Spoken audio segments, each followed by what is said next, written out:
Welcome to the Hidden History of Magic, WitchTV, where we share how you can do the magic behind each episode. Inspired by our episode about Cleopatra, we are talking glamour magic, sex magic, and protection magic. We share why you don't need permission to do spell work, talk about the ancient symbols of the goddess, and share a new theory on Cleopatra's death. You already know the history. Let's dive into the magic. Welcome, gorgeous witches.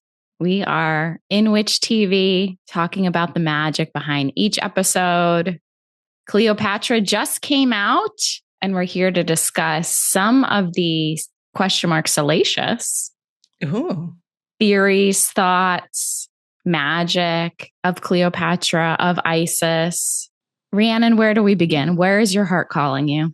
Well, I came here ready to talk about one of my favorite kinds of magic. Glamour magic. Although I guess that's not a good glamour magic theme. It should be more disco. Yeah, I know. I guess it is I feel like vampires are the most notorious for using. You know, I'm afraid of vampires. We had discovered this while we were planning our episodes. Oh, you know what? I think you keep saying that, and I assume you're being cute and not for real. No, I think I'm scared of vampires. Oh, interesting. They definitely glamour. Sure. But I love glamour magic. And, at one point I had created an app for people who wanted to hex people because Etsy witches are like all the rage. They're making a lot of money right now. And I was like, how do I cash in on this without causing harm? And so you made a hex app. That seems like a harm adjacent.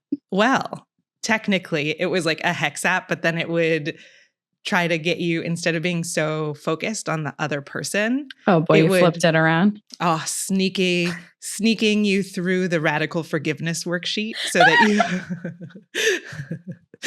that you reorient your magic.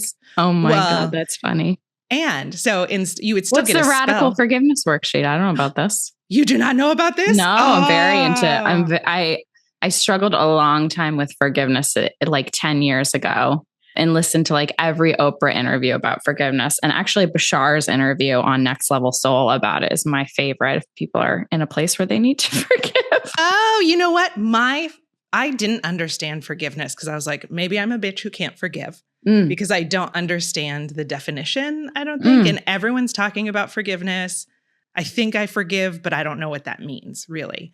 Yeah. And it wasn't until Oprah's aha moment about forgiveness where she got this definition from a guy. So in like every class I've ever taught, I always play the Oprah video where forgiveness is letting go of the hope that it could have happened any other way.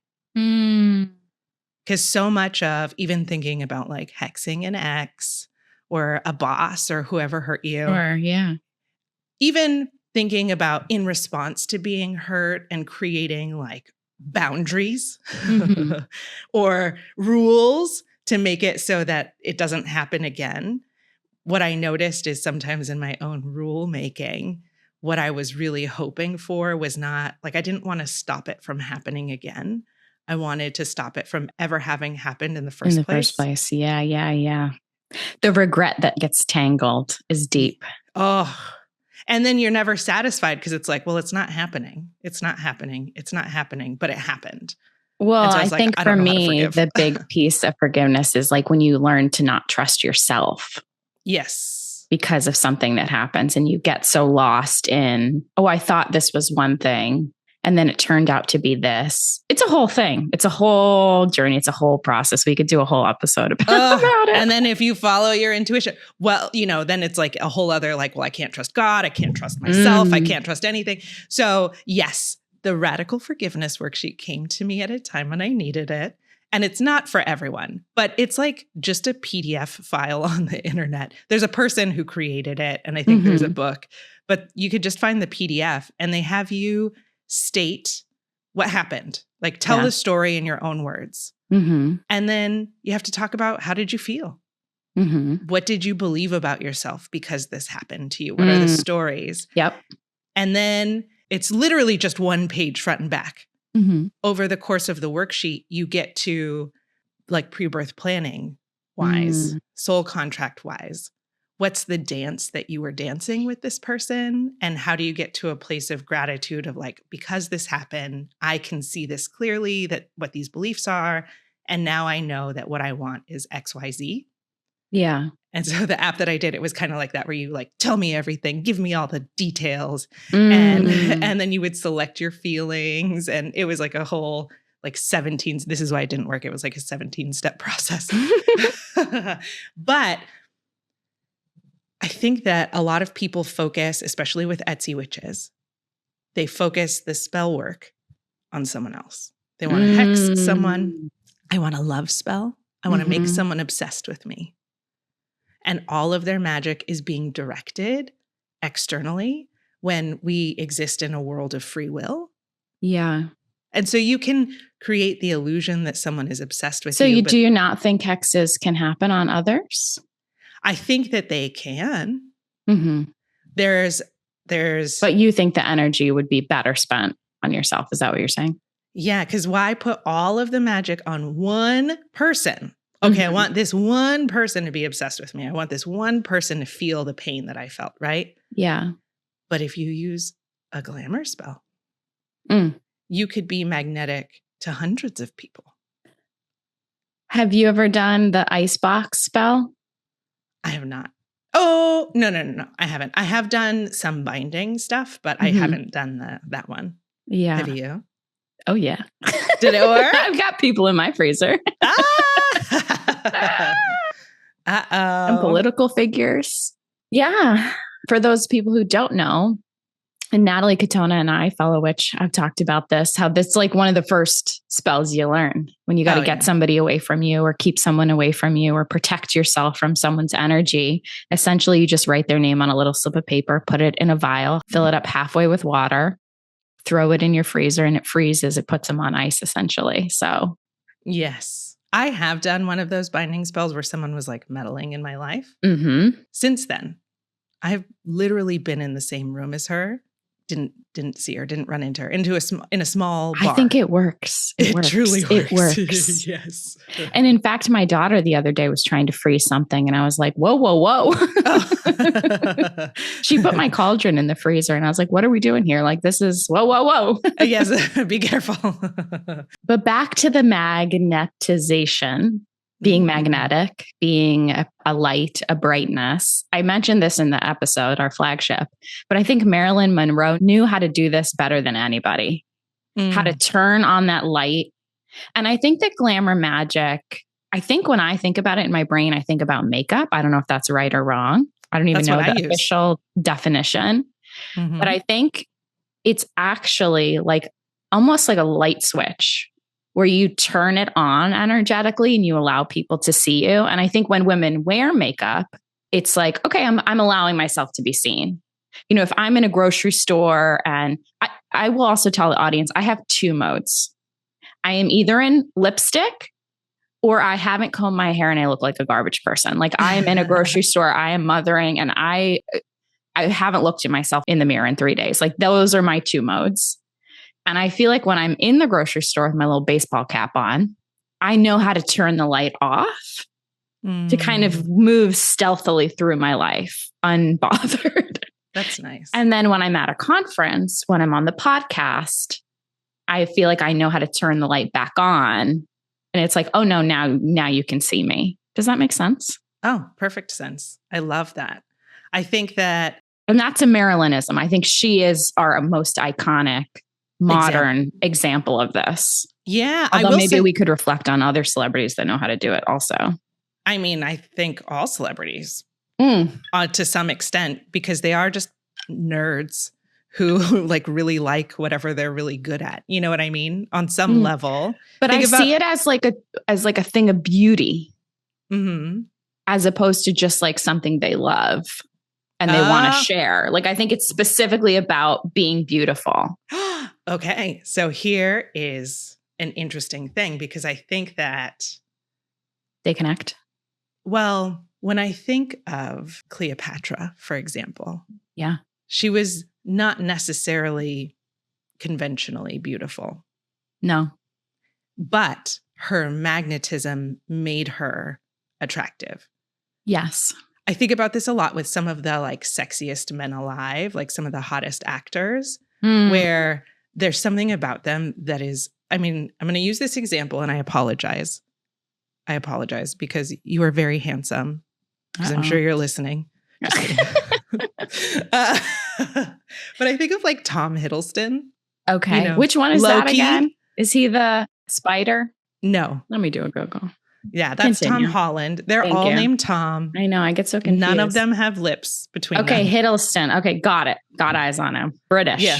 British. He You broke know I haven't Taylor seen Swift's any heart. movies, so. Oh, right. He dated Taylor Swift? Oh, there's a song about him. It's called like London Boy or something. I'm not even a Swiftie. I just heard that one song. Wow, okay. Yes. So you think he must be a very charming man because you're not seeing it. Is that what you're saying? I'm saying that I'm obsessed with Loki. That's like one of my favorite series. Have you seen Loki? No. The Disney Channel series, the Disney Plus series. No, I'm not really a Marvel girly. It's about time. Although I did watch the one about the witches, Loved, which you haven't seen. I haven't seen that one. That's a good one. And then I watched the one that fed into that one because also about witches. Oh, I can't remember the name of it. Yeah, that one with Elizabeth Olsen, right? Yes. Yes. Okay.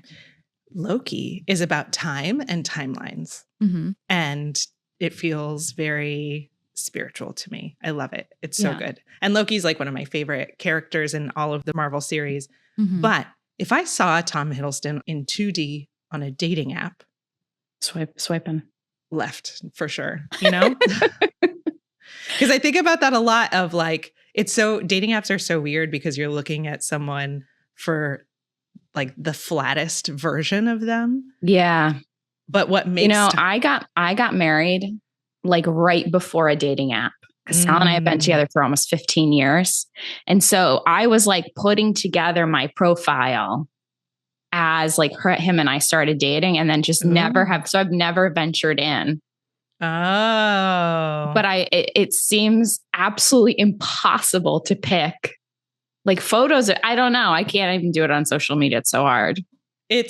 Yes, social media is the same thing where like you see a person and then you meet them in real life and it's energetically, it's so different.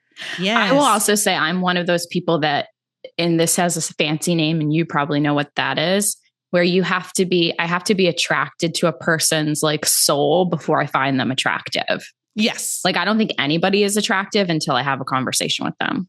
Oh, that's cool. And then I have to then if there's energy there, but I've done conversations with friends about like, who's the hottest this person? And I'm like, I don't know. I haven't talked to any of those people. I don't know. Well, I feel like hot blind in some ways. Hot blind. I love that. I think about this a lot. About hot people. No, I think about how we all have different lenses through which we're also feeling who's hot and who's not, which is why people can argue on the internet about like who's the hottest person or whatever. Yeah. Because it's so subjective. And I wonder how much of it is related to energy. But that's why I think Glamour Magick works. Because it's not objectively true that someone is attractive. Yeah, it's a vibe. And I'm sure we've had instances where like you feel great, you're in your body, you're having a great hair day, and you feel like 20% more attractive. You know what I mean? Like you feel the embodiment of something and it allows you to move through the world in such a different way. Yes. I mean, even making this podcast, there are some episodes where I was like, who's this person? You know, and how do I, because, you know, we have to edit our faces, which is a very uncomfortable thing. Or, you know, like we edit the video. Oh, I don't look at the videos at all, but continue. You don't? No. Oh, interesting. Yeah, I just edit with the ears. Oh, okay. Yeah. And so I'm like, oh, how did my hair do that? And how do I get back to whatever that I was feeling in that moment? Because there's it's like we shot these 3 days apart. What happened? What's going on here? But I do think there's something, so I agree with you, because again, as a person who lives most of her life in like a mom mode, when we come here and we get dressed up and we get glam and we give good energy, it shifts my entire day. Sometimes my entire week, because it's like, oh, I know how to get to that person. And when we deny ourselves kind of our ability to connect with whatever that higher, beautiful, I don't even know how to describe that version, it feels like it stifles the energy. Oh, yeah. I do think that it's, from my perspective, that it is about presence. Like it very much is that like vibe thing. And in a way, if we're living in a simulation, that we're rendering the image of ourselves that's like projected out to people. Because I have no idea how you see me. Because wouldn't it be wild if who I see in the mirror as my body is like not what you see when you look at me? Because well, I don't know if Hidden History of Magic listeners know, but Rhiannon and I have never met in person. Oh, yeah. Never met in person. No. And that's a different energy than just like chatting on a Zoom for hundreds and hundreds of hours. Yes. And we will get there. We will get there. One day. But it is a different, I remember because Chris DeRosa and I, from our Fixing Famous People podcast and from our Helma Off Glenn episode, we had a very Zoom relationship. And then when we met in person, I was like, oh my God, you're so much younger in life than you present. Oh. Like, it was really interesting to like combine his identities of like him being like very put together on his show and like, and still very charming and also very tall in real life. Just all these different things. Yes, he's a tall stature of a man, like a little intimidating, but very warm and very young feeling in person. Yeah, it's so funny. I think people say this a lot about celebrities too, where when you finally see them in person, they're like, "Oh, you're so teeny tiny." Oh, they're always tiny. Yeah, that's why they all have abs. It's easy to have abs when you're tiny, when you're 4 foot tall. Yes, no, I'm just kidding. But it's that like the presence. How tall are you, Rhiannon? I am 5'7". You're 5'7". Yes. That's what I thought in my brain. I thought you were a little taller than me. I'm 5'4".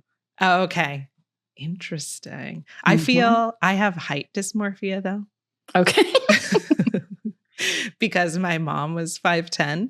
Oh. And my dad was 6 feet tall, which I guess is like average. And 6 feet tall is tall. Oh, okay. All of my cousins are like 5'8" to 5'10". And so in my mind, I'm there with them, you know? Yeah. That feels right. So how do you use Glamour Magick? How do we use it? How are you applying it? How does someone turn their light on? I had the horror and the pleasure of working at Disneyland when I was 18 years old. And one of the things that's part of your training is right before you go out into the park, there's a mirror at every entrance. And it reminds you that you're about to go on stage. Oh. Yes. And we learned very clearly, I was a churro vendor. You know what I mean? Like I was in outdoor vending. I was not like a princess or anything. I was like literally like turkey legs and the ice lore cream. of Disney's like branding and brainwash, like the cult of Disney is like so strong. Yes. And part of it is because you are creating an illusion. Even the way that the park is built, you're not able to see the outside world at all. And it's intentional. And I read a business book about Disney and it is cuckoo crazy. Oh, it fun. Is one of the worst jobs I've ever had. Ooh. And also, I mean, it came with perks, but it was not, I would get like chemical burns from dry ice on my hands. And it was like such a weird, it was such a weird environment. But I did learn that before you go, whatever is happening in your life, that's for backstage. Ooh. And you look in the mirror and you smile and you walk on stage. Which is very funny because on stage, everyone is like friendly. I think about how weird it is, like if I'm in the background of people's photos and videos. And that's like such a weird thing. Yeah. But you're like on stage, people are happy and friendly and you're part of the fantasy. And then backstage, like Mickey's got his head off and he's like smoking. I fucking hate this place. And, it's everyone's union. It's on stage and off stage. It's a mindset. It is. After that job, I worked in a call center, like for customer service related to money. And people don't like you to mess with their money. And I had to learn very quickly about like the language that you can use to make people feel at ease. And also that even if people can't see you, you can tell the difference in someone's voice when they're smiling or not. Especially because you're so psychic. Oh. I bet you can feel. Oh, yes. I was very good at that job. Sure you were. Yes. And part of it is because of this, because I learned that there's like an onstage and an offstage. We're just playing a role for each other. And there's ways that you can meet people and be really present because once they hang up, I never have to know this person again. So it's really easy to be very present in this moment. Yeah. So I would have like 100 times a day this opportunity to be on and have a conversation. And it didn't mean being fake because the stakes were real. The situation was real, but for just this 3-minute phone call, can I connect with a person? Can I smile? Can I be kind? And there's something about that I think so the Disneyland thing and the customer service thing about like people can feel your smile that trained me or ingrained in me what it means to embody, to not fake it.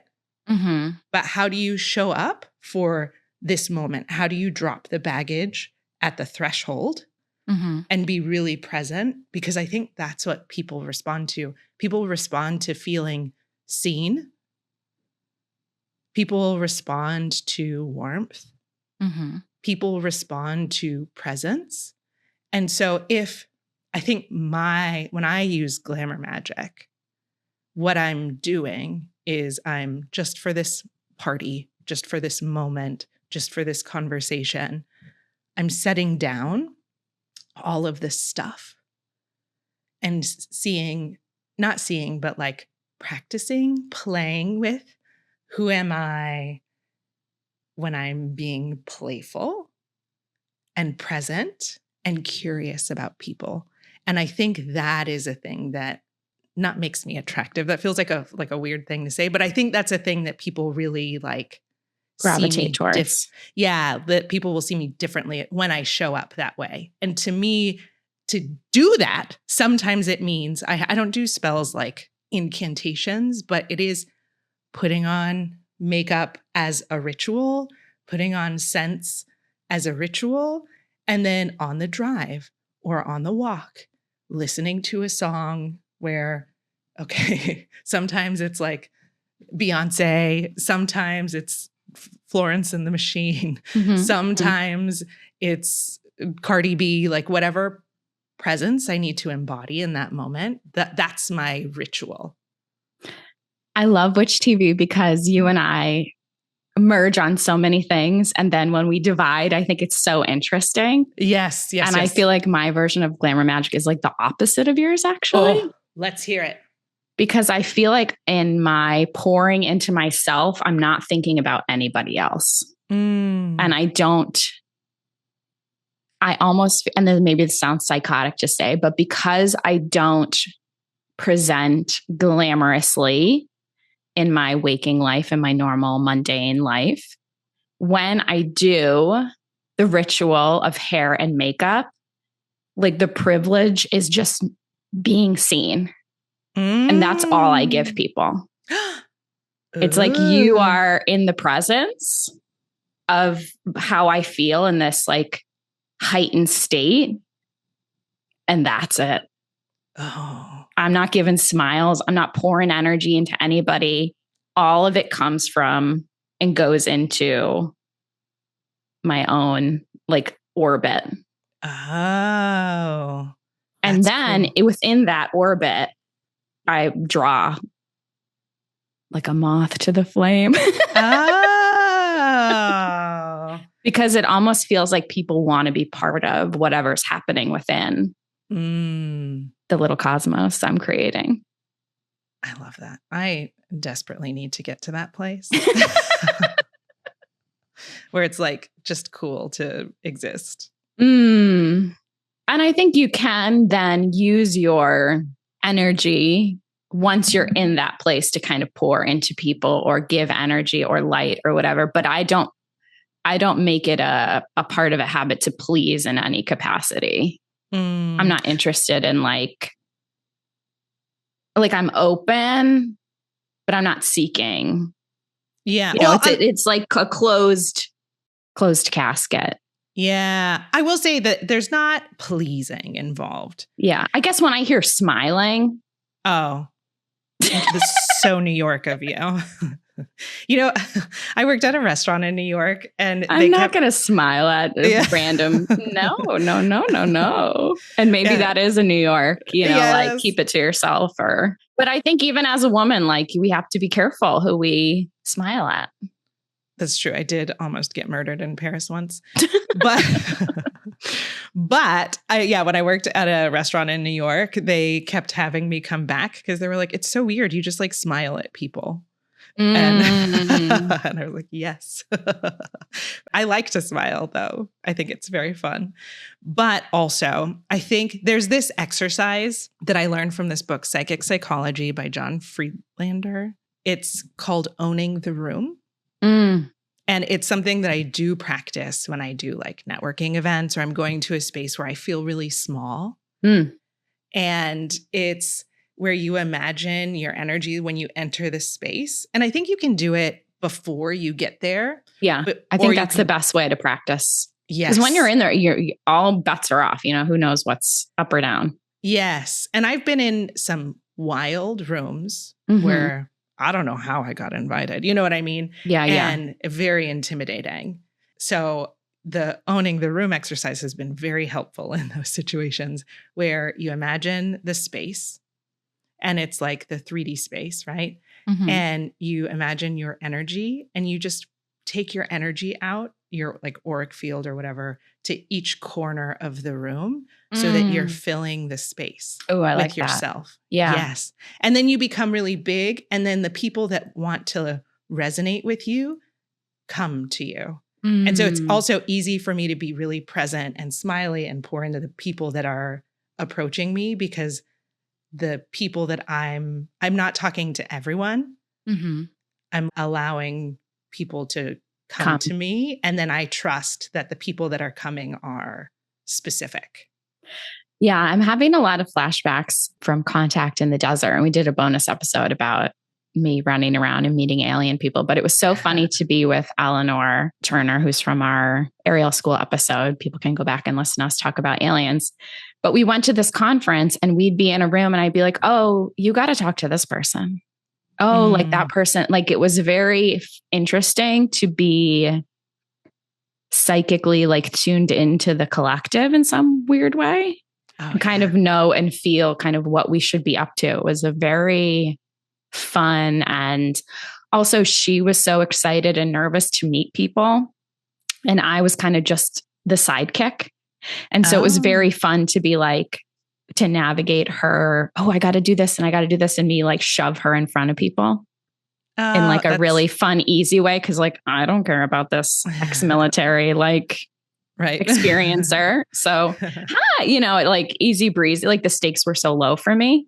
Yes. That it was fun to kind of just play in kind of the networking piece of it.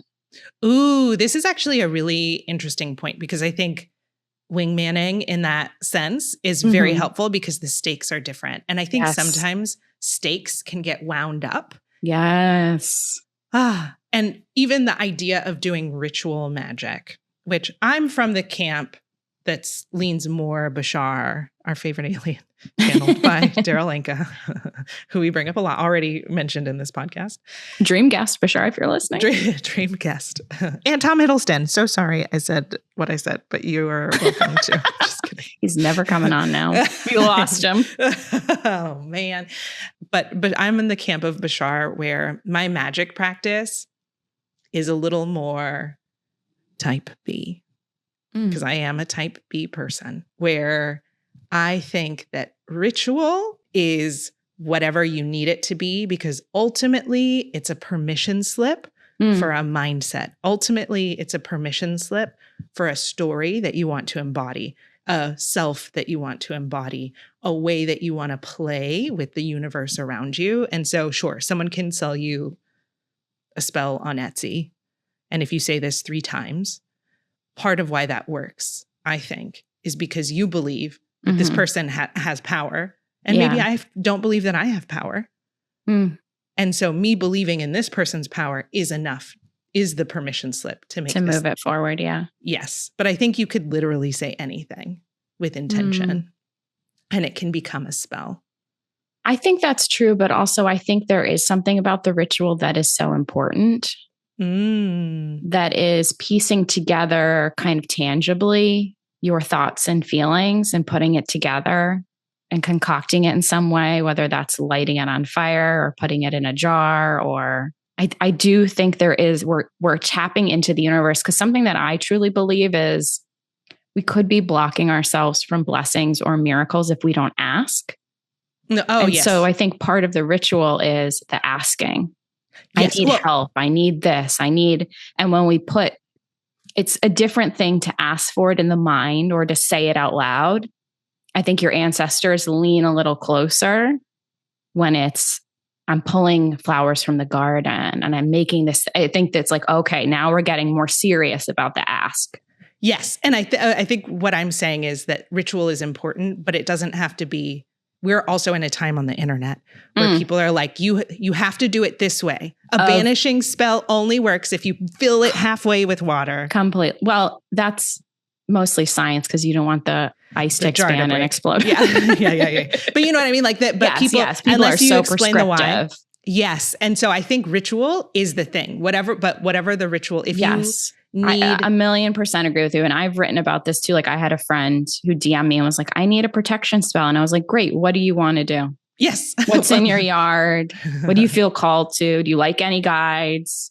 Make it up. Yes. Because if it's personal to you and your ancestors in your land, it's going to be so much stronger than Googling how to get rich spell on Etsy. Yes. Or sometimes you need the how to get rich spell on Etsy. And then once you're inside of that, you get to muck around a little. Yes. Yeah. Because in the last year, I have a nonverbal child. Well, he's speaking now, but he's 7 and he speaks like a 2-year-old at the moment. But we're getting there. There's nouns and verbs now. That's like further than he's been. But I feel like in my experience with being with a nonverbal child so much, I've been pulled into thinking more about life non-verbally, if that makes sense. Yeah. And so even the idea of incantations and stuff that's like really word specific, I think they're great for people who love words. But even then, when I would do energy work, I would open the container with a very long prayer ritual process, right? Yeah. That's like a collection of different processes that people have shared. And I would call in the directions and say, best and highest good, all set the intention and do all of this stuff. It was a lot of words. And in this weird, like nonverbal push, I feel like I got shown by my guides that I can take all of those words and make a symbol. And so suddenly I have this orb that I call Archangel Michael's shield. And when I imagine that specific orb shield, that is a specific color and a specific shape and a specific sparkle, that when I imagine that shield and I wrap it around me, that it's doing 1,000 words.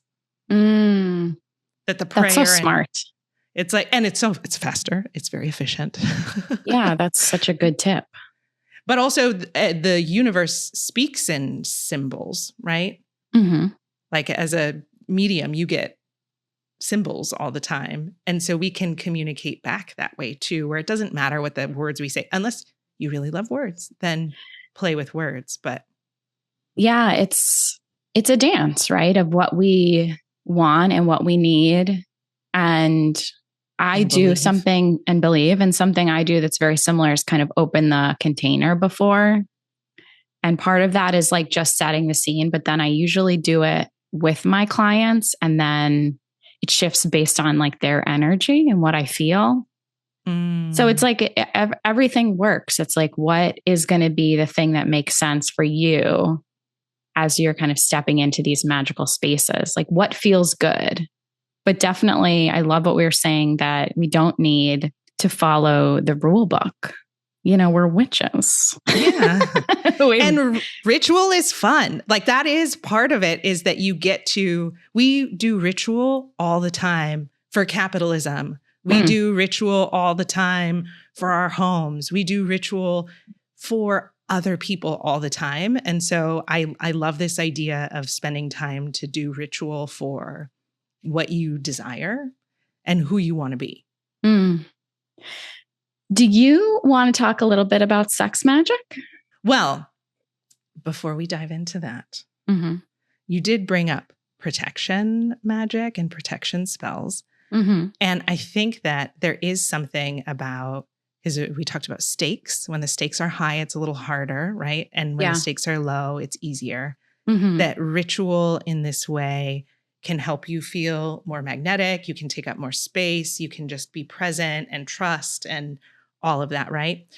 And I think something like with sex, actually, that helps with being really present and open and magnetic is feeling safe. 1,000,000%. And so we can't turn on that light if we're nervous or shaking or awkward or anticipating or I mean, sometimes we can, but then it's like a different version. It's like the protective, fawny. But, you know, it's very easy to have the trauma of, if I shine too bright, people will hate me. I've been hurt if XYZ. I've been called very awful names in high school. I told you earlier for any kind of attention. You know what I mean? Like it can be very scary to be a bright light. Yes. So feel that. So in conjunction with Glamour Magick, I feel like there are protection spells that you can do too if you don't feel safe shining brightly. Do you have any go-to protection?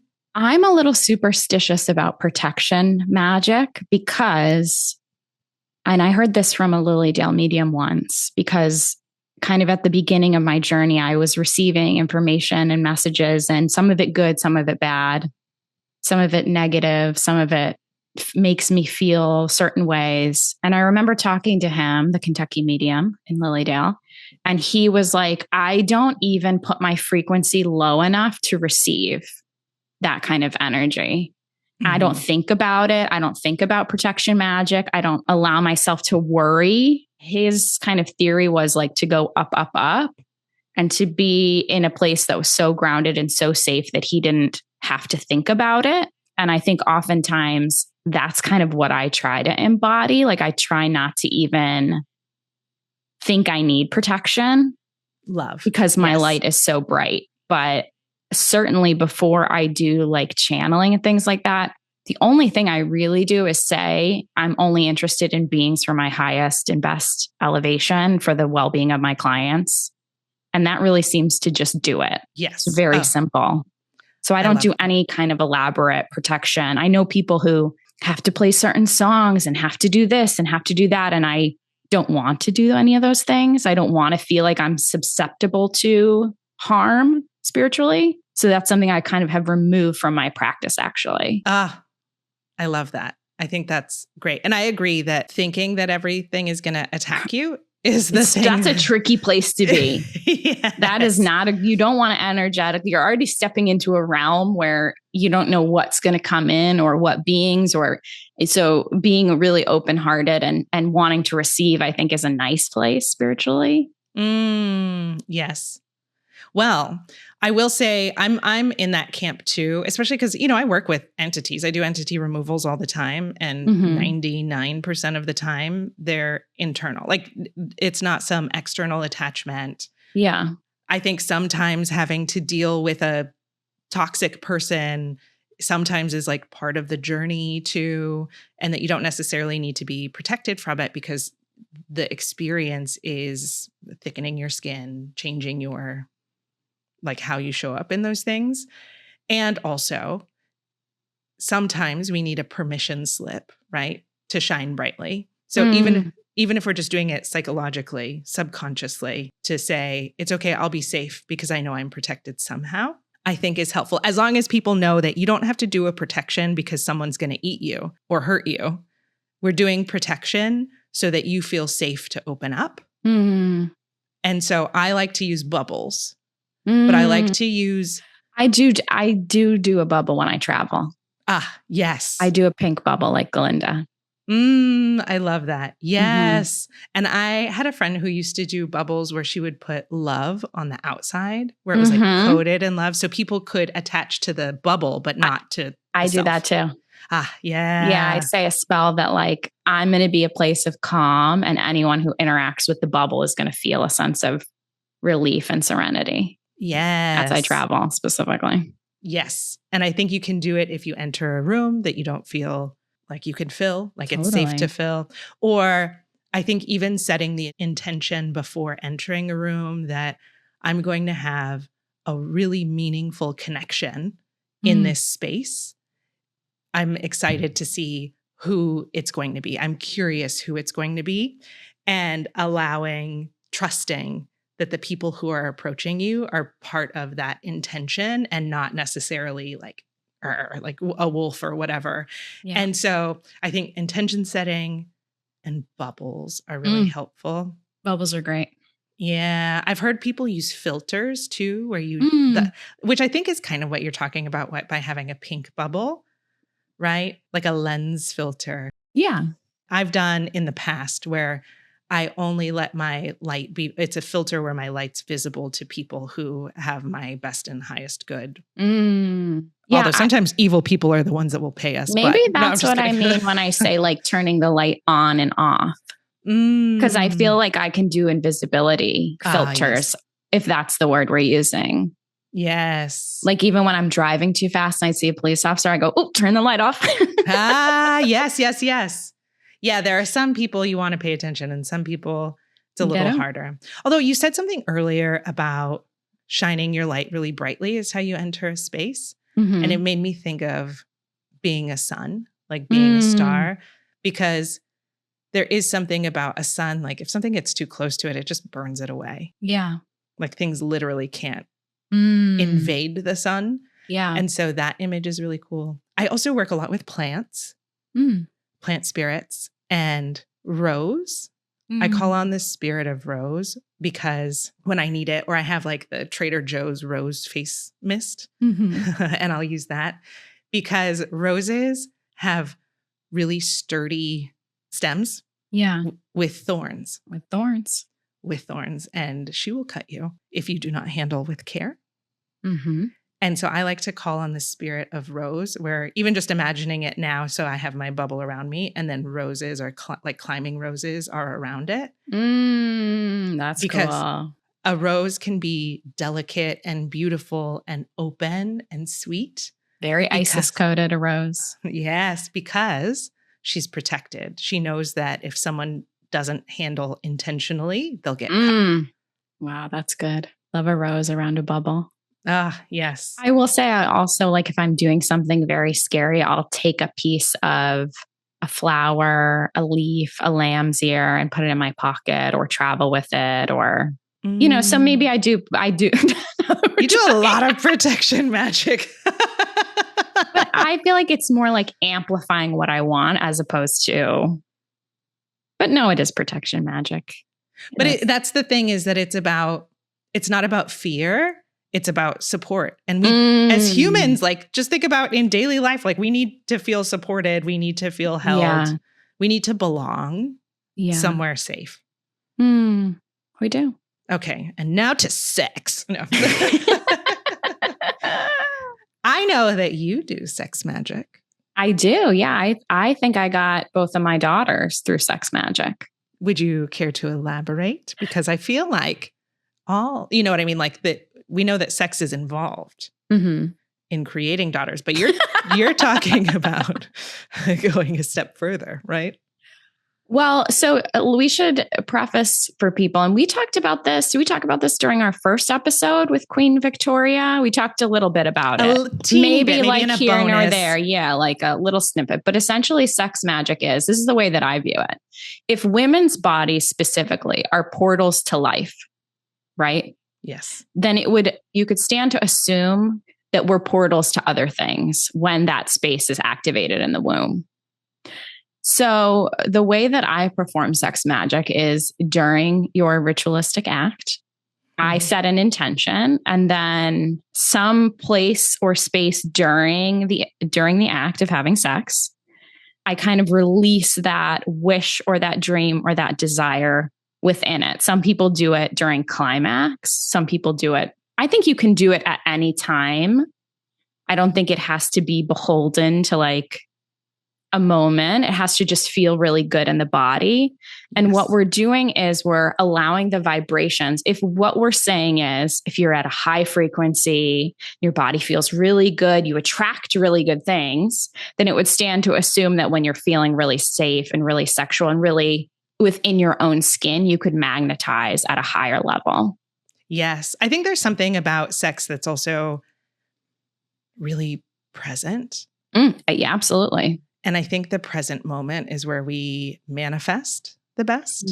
Yeah. And there's something where if you can allow yourself to be, I don't know, sometimes when I have sex, so sorry to Erin's mom who's listening.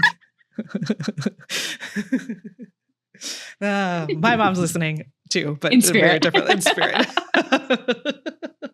When I have sex, sometimes it feels like my skin is dissolving, like it's like away. Yeah. And I become a nebula. And suddenly I'm in space and I feel like really expansive, and it's colorful and it's so big. And I feel like from that space, I can manifest. Yeah.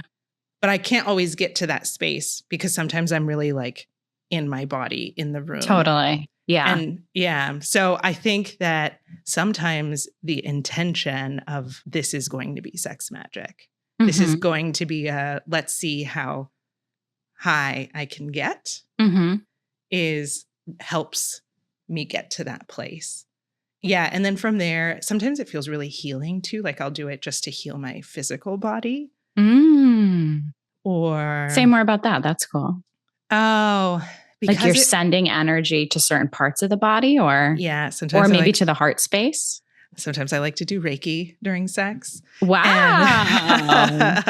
And because of the way that, even just talking about it is making my palms feel tingly. Yeah. And so there's something about, like wielding the energy and even playing with how that shows up. You know what I mean? Like just feeling like I'm in control of the energy that's flowing in the process makes me feel very powerful. Totally. I feel like I embody like a goddess state. Yes. And feel like, I don't know, it's interesting too, because I've been with the same partner for, as I said, like almost 15 years. But I think it's something that's really enriching is like the deeper and the safer you feel, like the more expressive or the more uninhibited you can go. Oh, yeah. And I feel like it's been such a joy within my marriage to continue to feel and to just go deeper in some way. Like it definitely feels so different, the sex we had at the beginning of our marriage. And I feel lucky to say that it feels like it's gotten richer and more interesting and allowed me to feel in a safe place where I can step into that goddess swoon and energy and play. And dream and imagine and role play and whatever. I'm very clairvoyant when I have sex. Yes. And I'm often in different lands. Yes. In different, like I imagine different costumes. I mean, I am all over the world. I love and it. I don't know what Sal is up to, but that I am. It doesn't matter. I am in Rome. I am in Egypt. I am a Greek god. I mean, we are all places and spaces. Yes. And I think that's healing, because when we go to these places, like when I go to the nebula, I get to bring that back. I know what it feels like to touch it. I think a lot about the very first time that I did mushrooms. I felt joy for the first time that was like not brought on by anything. It just like overflowed. It was like trying to hold in a laugh. And you know how sometimes it just makes it worse and it like spills out. I felt joy like that in my body. Yeah. I got to do mushrooms. Oh, yeah. Well, and once I felt it, then you just had it in your body. And I can get back to it anytime. Oh. And I feel that way about using the presence and the magic of sex and the energy of sex to, like, when I feel what it feels like to be powerful, to have that power running through my body, I feel like that's healing. Because sometimes where my aches come from are from the places where I feel powerless. And so there is something about being really intentional about reminding myself of what the power is, because there's also something about the space where it's very vulnerable. Yeah.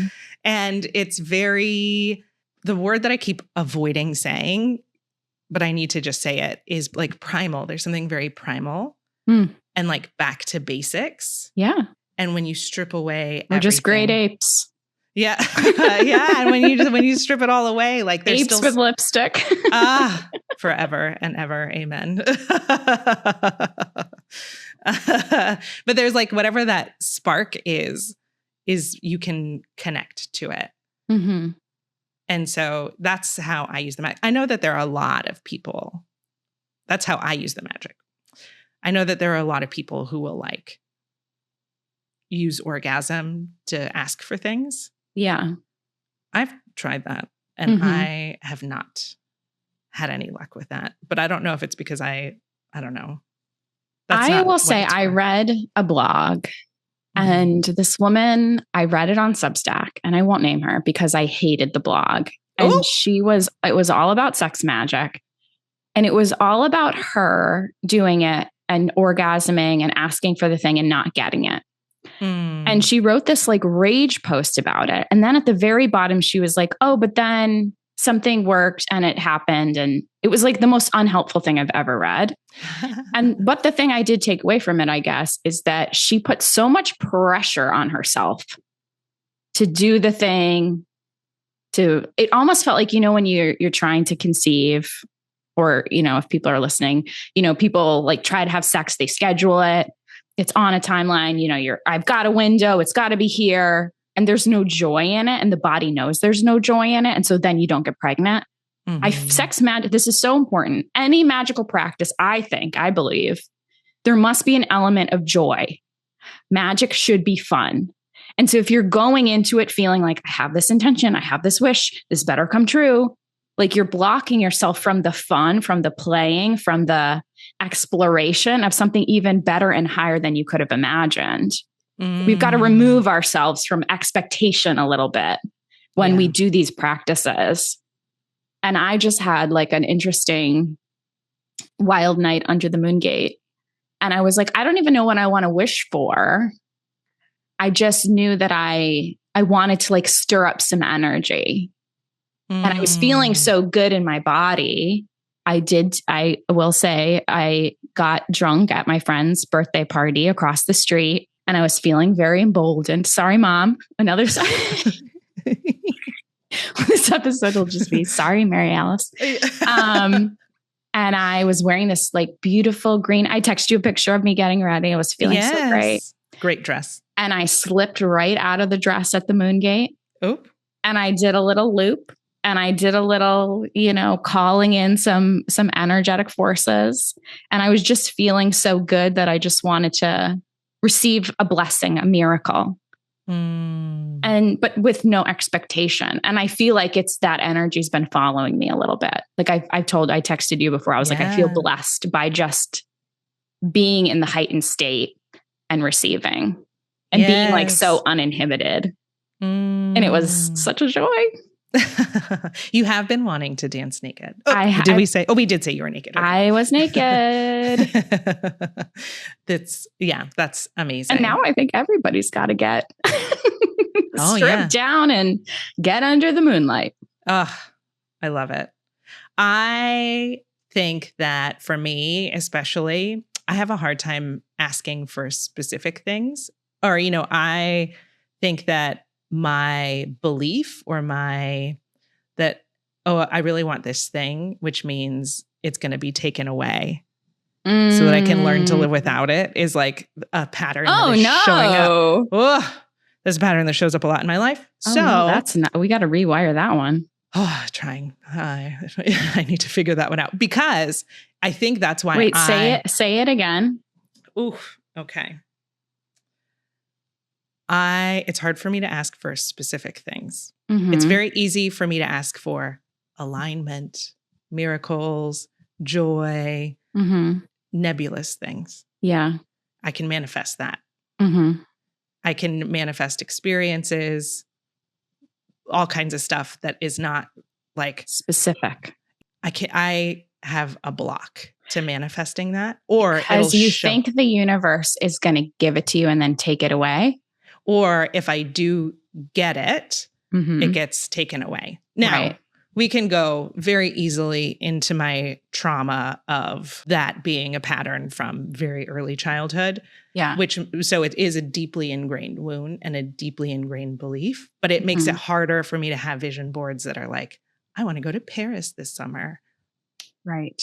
I want to. You're afraid the other shoe's going to drop. Yes. And so for me, I think with sex magic, it is a little more like energy power focused because I have a block very specifically with asking for things. I have 2 things are popping up from spirit and we can cut all this out. Oh, love a reading. Give it to me. The first thing is allow yourself to ask for something really small. Like, I want a new lipstick. Oh, yes. And allow the universe to give it to you and allow it not to be taken away. Like build the practice from a small scale and start trusting the universe. Oh, okay. That I can do. I can get tiny. So it's just when the things get bigger that it gets scarier. And then the other thing that feels really hard and I don't want to say is that your having and being taken away feels like a deep motherhood wound. Mm-hmm.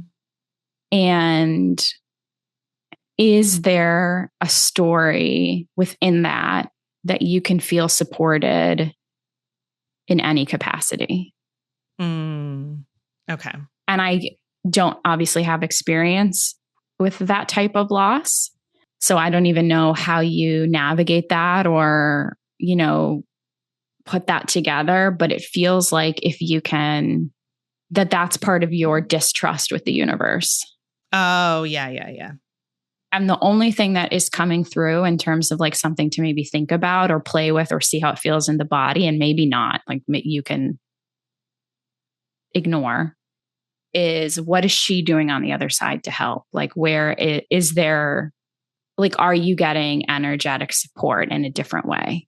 Oh, okay. Yeah. Like I channeled Anna Nicole Smith for the Fixing Dead People podcast. And one of the things she said that always stuck with me, she was like, I couldn't be the mother I wanted to be here on earth. I wasn't a good mother. But when I passed over, I'm the greatest guardian angel you've ever seen. And I can move things around and I can transmute energy and I can really bless my daughter in a way I could not have done on earth. I was a menace. Oh. And so is there something between that you can hold or collect or transmute? Interesting. I don't know how we got here. I know. We'll definitely cut it because it's a bummer. Going back to this idea of glamour magic, I do think you've sent me a few things about this, about alter egos. Love an alter ego. And how sometimes the ritual of putting on this ego, this character, I think that's a form of glamour magic. Yeah. I used to do this with my sales team at Dream Girl because none of the gals that I was in my 20s, I hired girls in their early 20s. We'd have to get on these sales calls with these big companies and they were terrified. And I don't know how it came to me, probably from spirit, but I was like, let's pick 3 people that you want to embody on your calls. Like, who are you going to be? And I remember mine was like Reese Witherspoon, Miss Piggy, and something else. Love. And I remember one of the girls, she like loved Jay-Z. And so hers was like, I'm going to be Jay-Z. I'm going to be. So we would just pick these people. And I think it does help to kind of center the energy you want to bring and the kind of bravado you want to have, even when you don't have it. Yes. Because I think ultimately what Glamour Magick is doing and what Cleopatra did so well is that, sure, it's like makeup, right? It's an illusion in this way, but I'm really wearing makeup. Like it's real. It's there. It exists. And so there's something about the stepping into whatever the energy is. It's the embodiment of glamour that ultimately creates the like miracles and transformation, even if you are just putting on the character or not even a character, because I think all of it is like facets of self. But even performers of any kind, actors or comedians or whatever, are taking who they are and exaggerating pieces of it to create this persona. And we all have access to do it. We are doing it anyway, because who we are at work versus who we are at home versus who I am with this friend versus who I am with that friend versus who I am with a cashier at Trader Joe's are all different facets of who we are. And we get to play with what we want to tease out and what we want to put on the shelf. And we don't have to be stuck in one rigid self. We can be dynamic. And I think that's what the fun of Glamour Magick is. Totally. And I just bringing it back to Cleopatra, in editing that episode, I had a bit of an aha moment that I'd love to share. Oh, please. Sometimes I get hits when I'm editing and things happen and, weird stuff. We're opening containers for magic, so things come through. But while I was editing and we were discussing Cleopatra's capture, right? Octavian has taken her over and she is kind of in this place where Mark Antony is dead. She's on her own. What's she going to do? And this is how it is written in my mind. So this is how I would like our screenplay to go. Yes. There is a moment that is documented from Plutarch where Cleopatra and Octavian have this one-on-one, right? What are they going to do? How are they going to move forward? And the Romans paint her very seductively. Yes. Well, in Plutarch's mind, she's naked all the time. I think this is what we've established. And they say, she threw herself at his feet and submitted and blah, blah, blah. Like that's our Roman situation. But here's what I think really happened. I think she did do that to play him, to buy herself time. She manipulated him. She did it as an act so that then she could sneak out. Because what we know about her tomb from this Disney documentary about where her Isis tomb and where her body might lay is there is like a 3,000 feet underground tunnel from the water to her tomb, supposedly. And so she knew she would have to get to the tomb secretly. So there's quite literally a secret passage to her tomb. Wow. And so it would make sense that she would play into this Roman ideals of women, pretend to fall at his feet, give herself to him, and then sneak off into the night, baby, to her underground tomb. And if she did use the asp, one of the arguments against the snake poison is that it would take hours. And so if she if she did get this bite and then had enough time to sneak away to her tomb, I think it's all it's almost too Catholic to me in the sense that and Amy Christine had said this, it's like, oh, the snake is such a symbol of knowledge, of women's power. Like, let's have the snake bite her. It feels too on the nose for me. But let's remember that this is before Jesus. So there's no but Catholic the archetypes of the snake go back to the goddess era. Mm-hmm. Men have hated the snake for eons and centuries. I mean, that was our representation of women's power. And so the Romans would have known that and might have used that symbolism. Oh, interesting. That's why the Catholics used it. They stole it from the pagans. Oh, I don't think I understand this. The snake is a bad guy into Romans, and that's what they want you to think. Okay, yeah, I'm so confused. I don't think I understand. Okay, so in the goddess era, when there was a matriarchy, and we can go back to very ancient civilizations before wars, before countries, before kings, we lived more communally with nature, and women were the matriarchs. This is what history has shown us and told us. Yes. And part of that is our connection to snakes. And I think part of it is that snakes represent a phallic symbol of women being in control of something. That's my interpretation of it. Oh, okay. And so women and snakes have always worked together. Women have ruled snakes. Women have ruled alongside snakes, but women are the, human archetype. Snakes and then birds are also symbols of the divine feminine. And so then when we look at these mythologies like Adam and Eve, it's going to be the snake that is the manipulator. It's going to be St. Patrick driving the snakes out of Ireland. Although that is racism. Yes, that is racism. But we're always using the snake as this thing that's bad and evil. When really it's the thing that women commune with. It's a symbol of divine feminine. So it's kind of coded in that way. Does that make sense? Yeah. And I guess that's why I assume that she would use the snake, is that she's choosing the symbol of this power, of this poison, because she wants to go out with this particular kind of poison. She would know how long it takes to die from a snake bite because she tested it on her prisoners. Yeah. And it would be something that is she has this power over this thing. And to me, I think of Isis. I know that she had bird wings, but I think of the snake as a symbol connected to Isis too. And so to me, I think that it's not the Romans saying that she used the snake, but it's the mythology that she wanted to go out with. I mean, I think both things could be true. I think you could look at it from both ways. But what I'm saying is that because they didn't have her body, they kind of fell on this mythology. They had to spin a tale, right? Yeah. And that's the tale they chose to spin. Okay. That's what I think, because she got away. Yes. And that in and of itself is enough reason to be suspicious, because it's how the Romans viewed it. That makes sense. Yeah. And because they wanted to, and with every lie, there's a little bit of truth.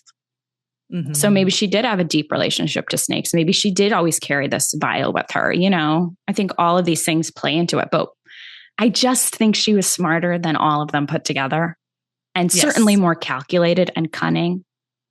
And I just don't see it for her that she would ever have groveled at Octavian's feet without it being as a ploy to sneak away. Oh, absolutely. Oh, no. I absolutely think that she was a narcissistic psychopath. Yeah. And that in that sense, I think of and maybe a female Jesus, which we'll talk about in a future episode. Coven members can listen to Rhiannon and I talk about the religious connotations of being in your divine feminine in a separate episode. And we compare Cleopatra to being an ascended master and maybe a psychopath. Yes. We don't know, blurry. Women are complicated. Both and, Yeah, I think that.